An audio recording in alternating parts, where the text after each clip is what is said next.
واپس آئے, کہنے لگے بت کس نے توڑے ہیں؟ تو فرمایا اس سے پوچھو جس کی گردن پہ کلاڑا ہے.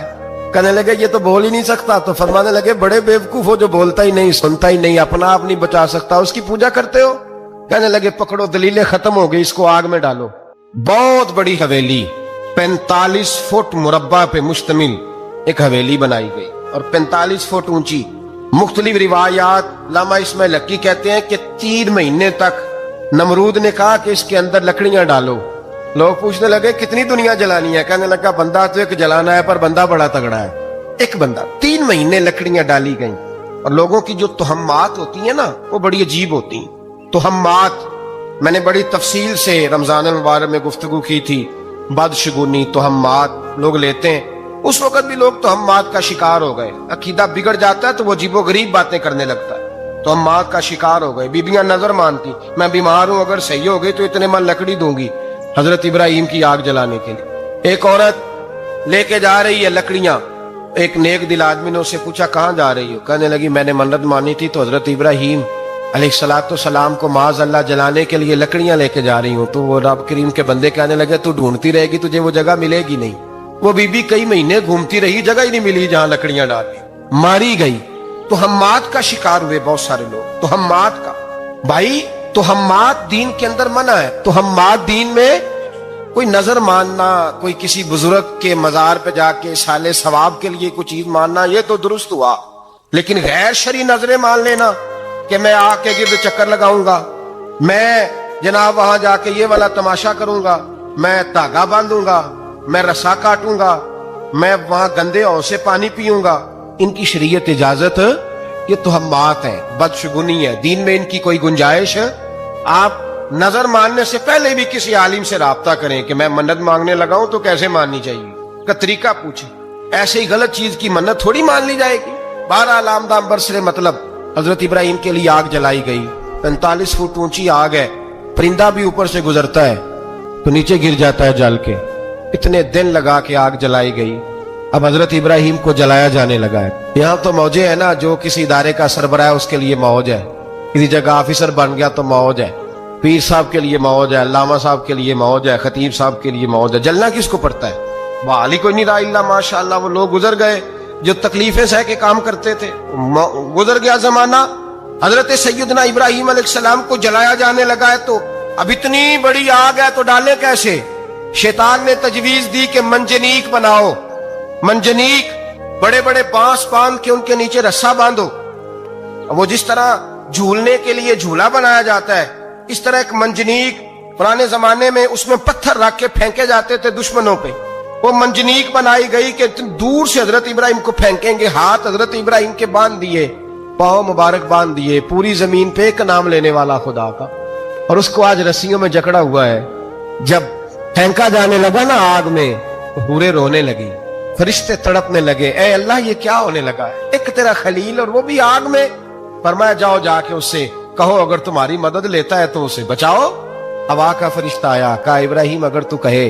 او بھائی, ان چیزوں کو کہانی سمجھ کے نہ سنا کریں, یہ داستان نہیں, یہ وہ طریقے ہیں جو ہمارے رسول نے ہمیں اپنانے کا حکم ارشاد فرمایا ہے.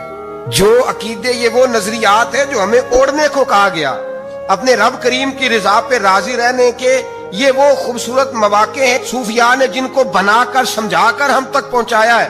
یہ ہے اہل طریقت کی باتیں. وہ کہتے ہیں یار جس حال میں رکھے راضی رہنا ہے. حضرت ابراہیم علیہ السلام کو پھینکا جا رہا ہے, فرشتہ آیا, اے اللہ کے خلیل اگر حکم دو تو اتنی ہوا چلاؤں کہ نمرودی جل جائیں سارے, آگ ان پہ پھینک دی جائے. آپ نے فرمایا تو جا, تجھ سے مجھے کوئی کام نہیں. تھوڑی دیر کے بعد پانی کا فرشتہ آیا, کہا حضور اتنی بارش برساؤں گا کہ آگ بجھ جائے گی. فرمایا تو جا, تجھ سے کوئی کام نہیں. اب جب منجنیق میں رکھ دیے گئے, آگ میں جانے کا لمحہ ہے, تیاری ہے, حضرت جبریل امین حاضر خدمت ہوئے. کہا ابراہیم کوئی حاجت؟ فرمایا تجھ سے کوئی نہیں.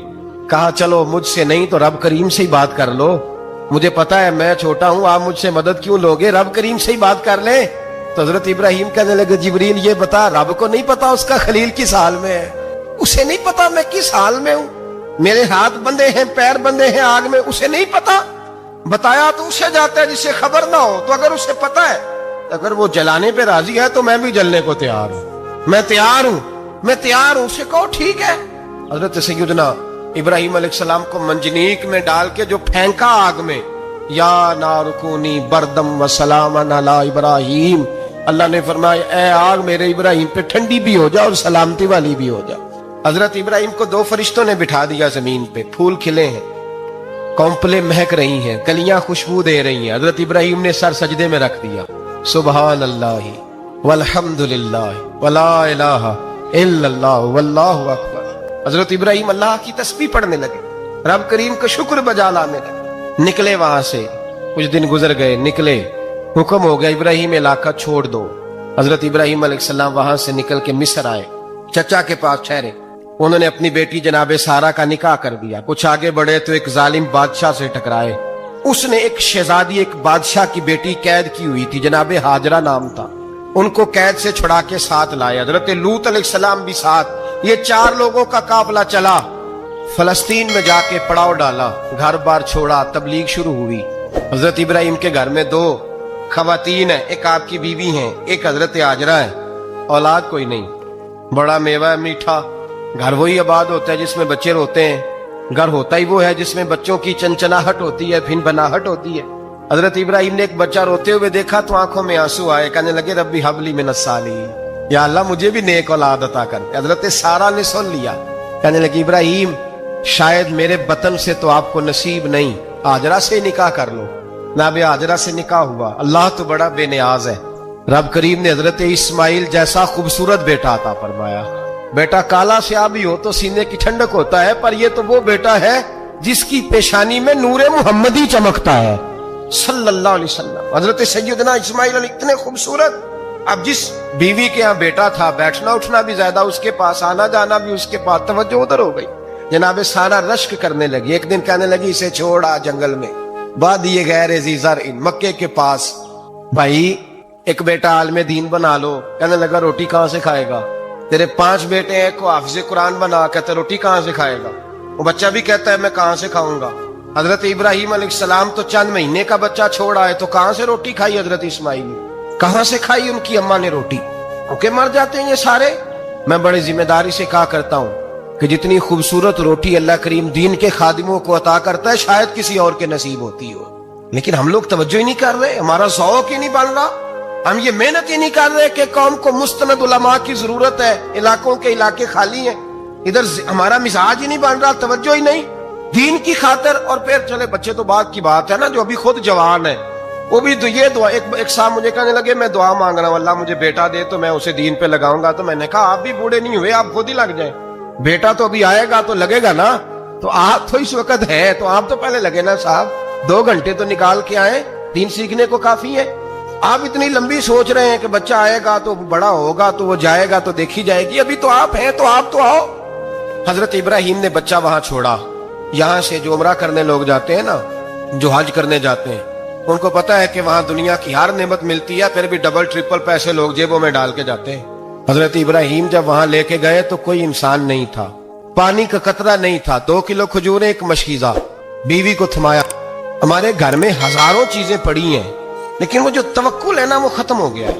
اللہ دے گا، حلال پہ قناعت کرے، جائز پہ بھروسہ کرے، رب کریم عطا کرنے والا ہے، وہ مزاج ختم ہو گیا۔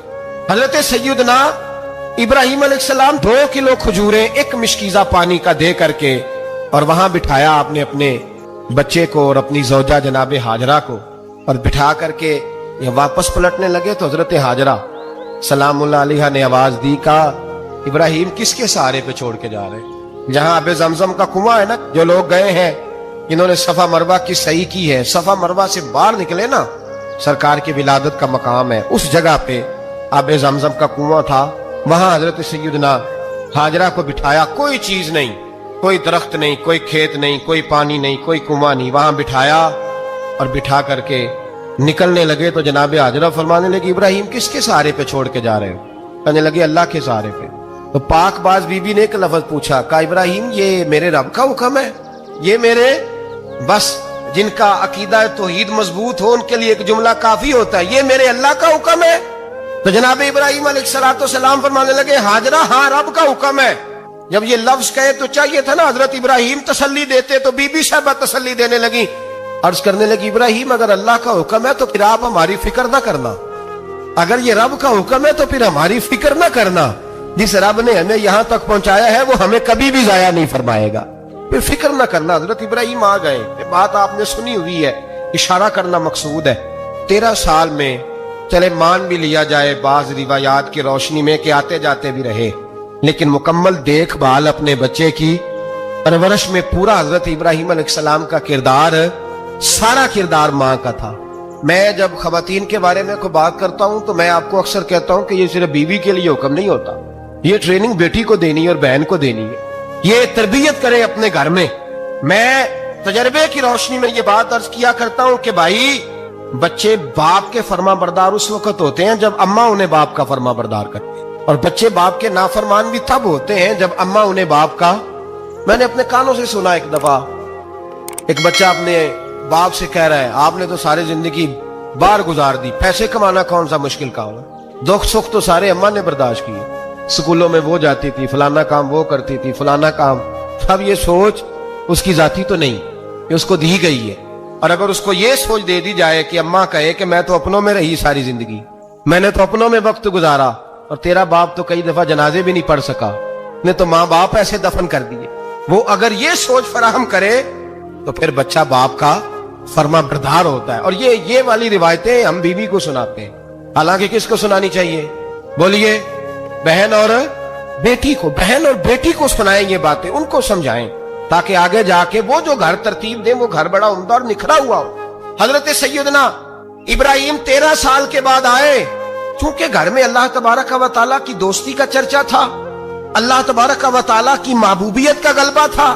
13 سال کے بعد فلما بالغ معہ السعی، بیٹا جب اتنا بڑا ہوا کہ ساتھ چلنے لگا، حضرت ابراہیم نے اپنے بیٹے کو بلا کے کہا بیٹا مجھے خواب آئی ہے، میں تجھے ذبح کر رہا ہوں، تیری کیا رضا ہے؟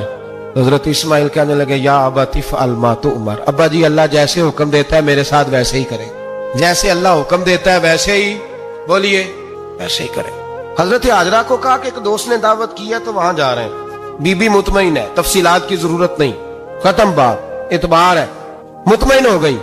شیطان پیچھے سے آیا اماں کے پاس، ذرا تھوڑی دیر کے لیے تصور جمائیے، یہاں تو پڑوسن آ کے کوئی بات بتا دیتی ہے خاوند کے بارے میں تو کئی مہینے جھگڑا جاری رہتا ہے، پڑوسن محلے دار۔ شیطان نے آ کے بتایا لفظ کیا ہے؟ کہا حضرات تمہیں پتا ہے کہاں جا رہے ہیں؟ کہا دوست کی دعوت میں۔ تو کہنے لگے دوست کون ہے؟ رب کریم، اور ابراہیم کا خیال ہے کہ اس رب نے مجھے حکم دیا ہے کہ میں ذبح کروں۔ تو حضرت ہاجرہ کہنے لگی کبھی باپ بھی بیٹا ذبح کرتے ہیں؟ شیطان کہنے لگا ان کا خیال ہے کہ ان کے رب نے حکم دیا ہے۔ جناب ہاجرہ فرمانے لگی اگر رب نے حکم دیا تو پھر تو مجھے شیطان لگتا ہے، تو مجھے شیطان لگتا ہے۔ کا کیا مطلب؟ فرمانے لگی اگر رب کریم کا حکم ہے تو میرے پاس ایک اسماعیل ہے، اگر 1000 بھی ہوتے میں سارے اللہ کے راستے میں پیش کر دے دیتی، مالک کا ہی تو ہے سارا کچھ، اسی کا ہے، اس میں لیت اللہ کی کیا گنجائش؟ حضرت سیدنا ابراہیم علیہ السلام نے بیٹے کے حلق پہ چھری رکھ بھی دی اور چھری چلا بھی دی، رکھ بھی دی، اور وہ تو اللہ کریم نے فرمایا یا ابراہیم قد صدقت الرؤیا، ابراہیم تو نے خواب سچا کر دکھایا۔ حضور صلی اللہ علیہ وسلم کے پاس ایک مہمان آ گئے رات کے وقت میں، جب وہ آئے تو حضور نے پوچھا کھانا کھانا ہے؟ تم نے کہا کھانا ہے۔ جھوٹ اور بھوک کو جمع کرنا منع ہے؟ کہا جی کھانا ہے۔ تو حضور صلی اللہ علیہ وسلم نے فرمایا ازواج مطہرات کے گھروں میں پتہ کرو کچھ ہے؟ حضرت ام سلمہ کے گھر میں پتہ کیا تو کہا یا رسول اللہ 4 دن سے روٹی نہیں پکی۔ حضرت زینب سے پوچھا تو کہا حضور کئی دن سے چولہا ہی نہیں جلایا۔ حضرت عائشہ صدیقہ، حضرت میمونہ، حضرت سودا، تمام گھروں سے بظاہر یہ 2 جہاں کے شاہ ہیں، پر پاس کچھ رکھتے نہیں، 2 جہاں کی نعمتیں ہیں ان کے خالی ہاتھ میں، ہر چیز ہے پر فقر اختیاری ہے، کوئی شے نہ ملی۔ تو نبی پاک صلی اللہ علیہ وسلم نے مسجد میں اعلان کیا، فرمایا کون ہے جو میرے مہمان کو روٹی کھلائے؟ ان لفظوں کا حسن کوئی حسن والا ہی سمجھ سکتا ہے۔ فرمایا کون ہے جو میرے مہمان کو کھانا کھلائے؟ تو ایک صحابی لے گئے اور اٹھے، وہ صحابی جو صحابہ میں غریب تھے، ایک انصاری جو غریب آدمی تھے، بہت زیادہ امیر آدمی اللہ کی راہ میں خرچ نہیں کر پاتا، اس کے لیے مشکل ہو جاتا ہے۔ اس کے لیے بہت امیر آدمی جو ہوتا ہے نا، وہ جتنا زیادہ امیر ہوتا ہے نا اتنی دیوار اس کے گرد کھڑی ہو جاتی ہے پیسوں کی، مشکل ہو جاتا ہے اس کے لیے۔ غریب آدمی کھڑے ہوئے، اگرچہ میرے محبوب کے غلاموں میں جو بڑے امیر تھے وہ بھی خرچ کرنے میں بڑے آگے تھے، حضرت عثمان غنی رضی اللہ تعالیٰ، حضرت عبد الرحمن ابن عوف، حضرت ابو بکر صدیق رضی اللہ۔ لیکن یہ غریب آدمی کا حضور میں لے جاؤں گا، میں لے کے جاؤں گا، اور یہ بخاری مسلم ہے۔ حضور نے فرمایا لے جاؤ۔ وہ اب صحابی گھر لے گئے اور بیوی سے مشورہ کیا،